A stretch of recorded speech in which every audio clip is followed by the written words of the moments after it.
to show you guys just a little bit of how the rogue plays in the Legion free patch. So what we have here, we're going to run Outlaw. I either run Outlaw or Sub. But with Outlaw, you're kind of more of a pirate. You can stand toe-to-toe with enemies, whereas Sub, you're kind of like Master of the Shadows. You're a little squishier. Well, I should say a lot squishier. But I do like the Sub playstyle better because it just fits the lore of Rogue more for me. But Outlaw definitely is the better spec at the moment for PvP. So your main abilities here, because Blizzard reworked a lot of this, is that you've got Saber Slash, Roll of the Bones, Between the Eyes, Pistol Shot, Run Through, and Blade Fury. Blade Fury's been around, but everything else here is completely new. It's just a reworked version of some of the older abilities, but we're going to go over those here right now. So for my talents, I went with Ghostly Strike, Hit and Run, Vigor, Iron Stomach, Prey on the Weak, Killing Spree, and Marked for Death. Now the reason why I went for these is this. Ghostly Strike gives you a 10% increased damage from all of your abilities for 15 seconds. Swordmaster doesn't matter as much because it just gives you a 10% increased chance to strike an additional time. But that doesn't really matter because Roll the Bones will give you some buffs that you can actually use for that. So that's kind of useless. Quick Draw. Free use is a pistol shot granted by Saber Slash. Now generate an additional combo point and deal 50% increased damage. Now, pistol shot's nice, don't get me wrong. It's a good slow, but it's not really needed. So Ghost Strike definitely for that 10% increased damage. Now for tier 30 here, we've got Hit and Run, which is what I chose. It increases your movement speed at all times by 15%. A lot of people run with this, but a lot of people also go with Grappling Hook because, let's be honest, Outlaw Rogues don't have a lot of mobility. Kind of sucks. But Grappling Hook is just an awkward mechanic, and I will switch and show you why. So if we were to put Grappling Hook on our bar here, let's see. You got to physically click it and then click to where you want to go, and then you jump there, and then it's a 30-second cooldown. Kind of, it's got some uses, but let's be honest, it's a wonky mechanic, especially when you're used to like Shadow Dance, where you can just jump right behind the target. So, or even step through the shadows. So it's useful, but I'm just not liking the way the mechanic works. And I gotta wait for it to come off cooldown. Okay, so Acrobatic Strikes increases the range of all your melee attacks by 3 yards. That's nice if you're fighting melee only, and it may be useful in certain PvP situations in Arena, but let's be honest, it's not really that useful. So Hit and Run, even though there's a lot of slows and stuff in the game, when you're stealth, it will help you kind of overtake somebody that maybe isn't on their mount, and just gives you that little extra speed increase. So let's go to tier 45. We got Deeper Stratagem, Anticipation, and Vigor. I chose Vigor because you get 50% or 50 more energy and 10% energy regeneration. Well, our main ability that we use is Saber Slash, and that's 50 energy right there. So now I get 3 Saber Slashes versus 2.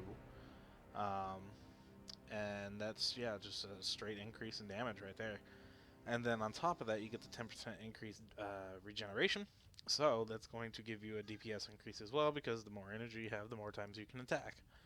So Vigor, definitely probably the most used choice in this tier. Anticipation gives you a max of 8 combo points, but you can only use 5 at a time. Basically, it's for people that are new to rogues and don't know how to not cap energy or combo points. So it can be useful, but I wouldn't use it. And then Deeper Stratagem, you get 6 combo points with a 10% increased damage because your finishing moves now use all 6. Again, you could use Deeper Stratagem if you wanted to, but honestly, I think Vigor is going to be the better DPS increase. Iron Stomach is what I chose for tier 60, and that gives you a 30% increase in your heals for the Crimson Vial, which is definitely very useful if you don't have a healer with you. Elusiveness, Feint reduces all damage that you take by 30% for 5 seconds. It's okay, but Iron Stomach is definitely a little bit better, I would think, for what you need. Cheat Death, a lot of people run with this one as well. It's passive every 2 minutes. If you get hit with a fatal attack, you'll go to 7% of your health and take 85% reduced damage for 3 seconds. That might be long enough to pop off a Cloak of Shadows and a Vanish just to get the hell out of there. But quite honestly, every 2 minutes is just not enough in PvP to warrant going with Cheat Death. but it can be useful in certain situations. Preferably, I choose Iron Stomach. Tier 75, I hate this tier. There's really not a lot that's useful, but Parlay basically pacifies the target who's not in combat, and it replaces your blind. This is absolutely something you should never take, to be quite honest with you. It's got a 20-second cooldown, but your blind can be used on people in target or in battle combat. So yeah, you definitely do not want to give up an in-combat CC for a non-in-combat CC. That's just ignorant. So I went with Prey on a weakened. Enemies disabled with your blind, gouge, cheap shot, or sap take 10% increased damage from all sources. That means your enemy or your players on your team will also get a 10% increase in damage on that enemy. And considering that we open up a cheap shot, we have gouge, we have blind, uh, definitely something you need to take. That 10% increase can be the difference between an enemy flag carrier going down or not. So I definitely think it's better than Dirty Tricks, which just costs no energy now. A lot of people do run with Dirty Tricks though because technically energy is DPS. So by not having to spend that 25 or 30 energy on one of those moves, you do technically get maybe like one Ghostly Strike or something like that, basically for free. So it is technically a DPS increase, but so is this, and it's useful for all of your party members. So honestly, I think this is more useful for certain situations than Dirty Tricks, but Dirty Tricks does have its place, especially if you're just doing like individual duels or something. Dirty Tricks would definitely be the one to take. Okay, so the tier 90, you got Cannonball Barrage, which is a AoE stun, or AoE slow, I mean. And basically what this does is it allows you to set a big area of effect circle on the ground. If they run through it, they get barraged by cannonballs and get slowed for 1.5 seconds. So it's nice, but it just depends. If you're trying to spin the flags, things like that, then yes, I would go with Cannonball Barrage, especially for battlegrounds that have a lot of flags on them, and you're trying to keep those flags from getting capped. Alacrity, I don't ever use it, but you get haste increase from your finishing moves per combo point. So if you have 5 combo points, you'll have a 100% chance to grant 1% haste for 20 seconds, stacking up to 20 times. I guess it could be useful, but honestly, Killing Spree is better. And this teleports you to a target. You can hit them over 7 times, and it's not what it used to be, but it is still more useful, I believe, than Alacrity and Cannonball Barrage at times. So I run with Killing Spree, especially when Shark Infested Waters comes up from Roll the Bones. You definitely want to have Killing Spree to use for the crit. But basically, the way it's different now is you can't really keep up with people. It returns you back to the starting position from where you start at. And you, if somebody goes out of range, you'll just jump to the next target that's in range. So it's not, it's okay. But Demon Hunters tend to get out of this pretty easily just by double jumping away.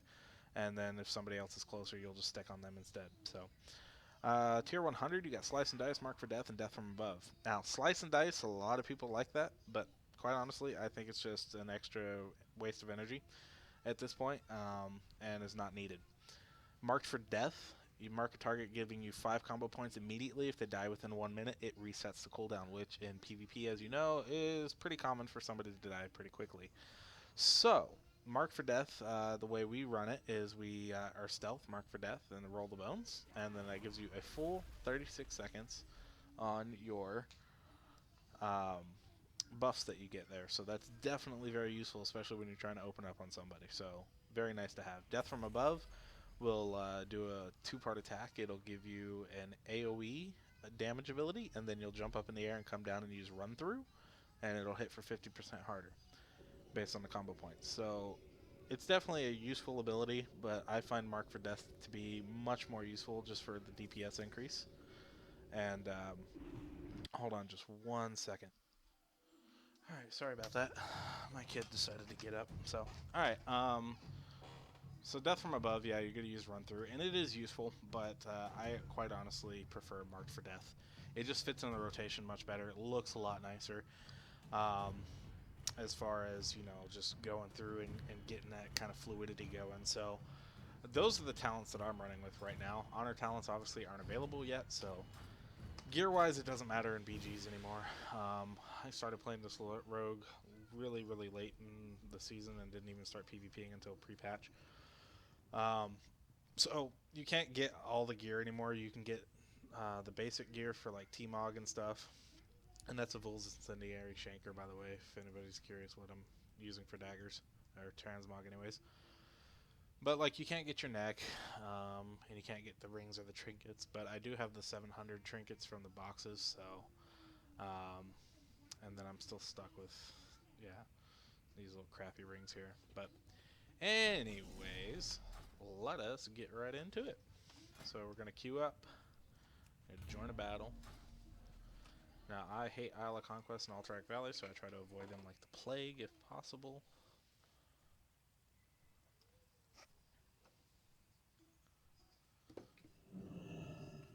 So as soon as this comes up, we'll show you guys how to do the Outlaw Rogue anyways. Now, while we're waiting for this, though, I do like to mention about Sub. Definitely has a lot of mobility. Your Shadow Strike instantly teleports you behind your target, so they reworked the way that Shadow Dance works. You get 3 charges and it resets every minute. So it's really, really handy because of, say, Demon Hunters who like to double jump away and move away, or Monks and they like to run off, or Druids. Really easy. Pop Shadow Dance and just start spamming Shadow Strike. You'll stay right on them, no problem. Nightblade is a really nice bleed. It does deal damage over time. And then you have the Shadow Dance. It's a short cooldown, allows you to briefly gain the benefits of stealth while in combat. You don't actually go into stealth, and it doesn't actually show the stealth bar. So you need to make sure you have your stealth abilities on your main bar for that. Then you have Backstab. Backstab is really handy for opening up. Then you have Eviscerate, which is kind of like your run-through for an Outlaw Rogue, and it basically is your main combo point user. Shadow's just passive, and every combo point you get reduces the cooldown on your Shadow Dance, which is really awesome. So done properly, your Shadow Dances are like next to nothing. It doesn't take a lot. Well, this is a hell of a battleground to jump into. Good God. Alright, well, we'll see if we can't at least fight somebody and show you guys kind of how the Outlaw works, how it plays. I seriously doubt going ham in the middle here is going to do me much good, but we'll give it a shot. So, I'm going to just love joining in battlegrounds like this. Already losing. Fucking hard. Love it. Okay, so when we are doing this, for instance, this healer here, make sure that we pop our stuff, pop our bones, pop me out of stealth so it doesn't matter. So this is where the issue of mobility comes into play, and I get blown off. That's just freaking great. I fucking hate druids. Oh my god. Oh, bane of my damn existence. But yet, when you see me play on my feral druid, I love doing that to other people, so can't complain too much, I guess. What's good for the goose is good for the gander. Alright, let's see if we can just find somebody here. I'm not even going to attempt to try to play remotely anywhere close to how you're supposed to play this BG with the way this is going already. Alright, so if we don't get taken out with all the fuck ton of AoE, pop your Mark for Death, you pop your Roll the Bones, so like we got Jolly Roger and True Berry, fucking stunned, that's awesome. Alright, you would pop your Ghost Strike, your stun between the eyes.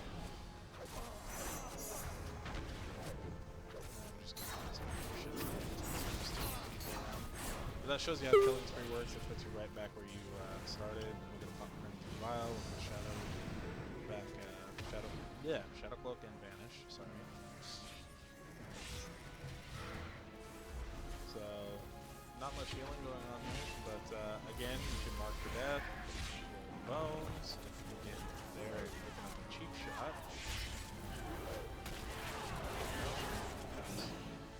But generally, you'll hit with a Ghost Strike, you'll see between the eyes, Saber Slash, and then just like that, you will pop your run through, and generally they die.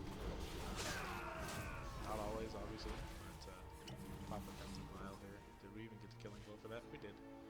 Okay, so we're gonna go back into shadow, stealth, whatever you want to call it. See, this is where having that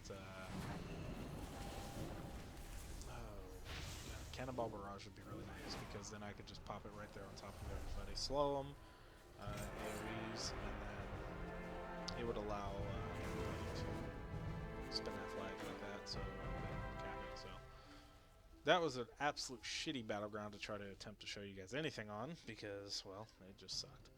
Alright, so let us go to some training dummies real quick, and I'll just kind of show you guys the basic rotation. So I'm going to go back to my garrison real fast.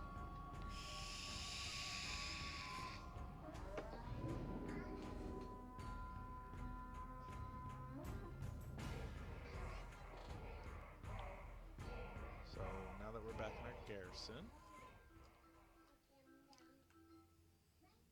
we'll go to our training dummies. Hold on one second, my kid's up again. Alright, sorry about that. My 2-year-old is being very obstinate and going to bed. She knows she needs to take a nap. Alright, so let's go over to our training dummies here. We'll go stealth, we'll select our dummy. We're going to just go through the rotation. So we're going to do mark for death, roll the bones, open up with a cheap shot. Depending on our buffs, our CP points, combo points may go up pretty high. We'll pop run through the eye, or between the eyes, and then saber strikes or saber slashes again to get our combo points back up for a run through. So mark for death, you can see it gives us 5 combo points.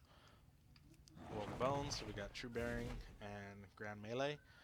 Attack speed increased by 50%, and finishers reduce the remaining cooldowns of all my abilities every 2 combo points. So we'll come in here, we'll cheap shot, we'll shadow strike, or ghostly strike, and then we got full combo points, saber slash, saber slash, saber slash, and then we'll just do a run through. So that's basically the basic rotation. I mean, there's not a lot to it. Let's see here. My trinket procced for my Surge of Conquest. So, alrighty. This damn button here. Let's reset all of this. We'll go back into stealth. We'll do mark for death, roll the bones, buried treasure, and broadsides. So now we get 1 combo point additional for broadsides, and increase in energy regeneration by 25%. So we'll open up a cheap shot, ghost strike, saber slash, stun, saber slash, run through, get free pistol shot, saber slash, run through, pistol shot, saber slash, run through, pistol shot, saber slash, run through, ghostly strike, saber slash, run through. So you can see there we did like 700k or yeah, 700k damage. Now in PvP obviously that's going to be a little bit lower, but even still that's enough to kill somebody.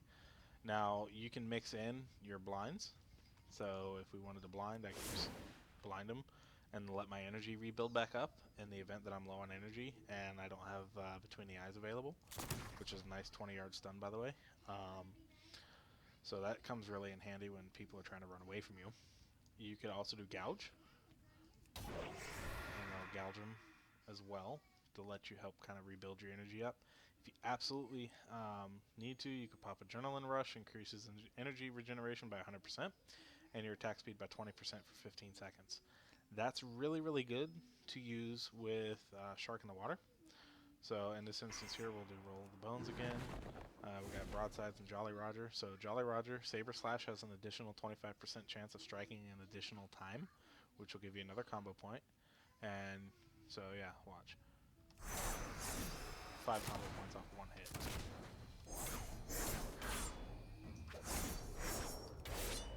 And then this is where you can pop Adrenaline Rush. You can gouge them, energy build up, run through.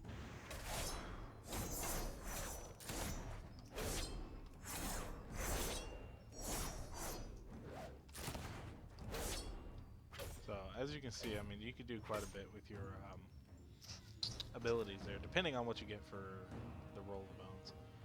So we'll do roll the bones here again, just to see what we can get. So we got Jolly Roger Shark Infested Waters. Now this is the one where crit strikes increase by 25%, and you can just roll points free. So crit level, which is really nice. That's really, really handy. And then we'll do Mark for Death again, we'll roll the bones. So we got True Bearing, which again just reduces the remaining cooldowns on many of your abilities by 2 seconds per combo point. So here. So we get a lot.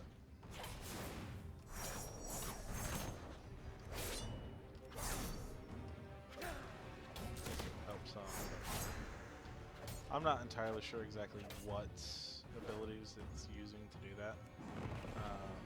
Got Jolly Roger again, which increases our 25% chance to have an increased Saber Slash. So as you see there, one hit, another hit. Run through. So let's see that. One hit. Give it where we actually get. Nope, didn't do it. Let's see if we could try to get it to where we double hit again. So this one we got Jolly Roger again, so we'll try that. And Buried Treasure, which increases the energy regen. So one hit. See there, we got that extra combo point. Then you can pistol shot. And then so you just gotta kind of pay attention to your buffs there to know what you're gonna do, and it's gonna change your playstyle ever so slightly. So based on what you get, you want to make sure that you tweak it. So if you're getting that energy regen and the additional Saber Slash, that's going to be really nice because you're actually going to be able to do more Saber Slashes, get more combo points at the same time, which is going to allow you to get more run-throughs, which is a straight increase in damage. So that's really handy. And then let me just get some combo points. Put back up on this guy here, and we'll see if we can't roll again. So here we've got True Bearing and Buried Treasure again. Trying to show you some of the stuff, but anyways, that's pretty much it for the Outlaw Rogue right now. If you guys have any questions, just shoot me a message or leave them in the chat, and we'll see you next time.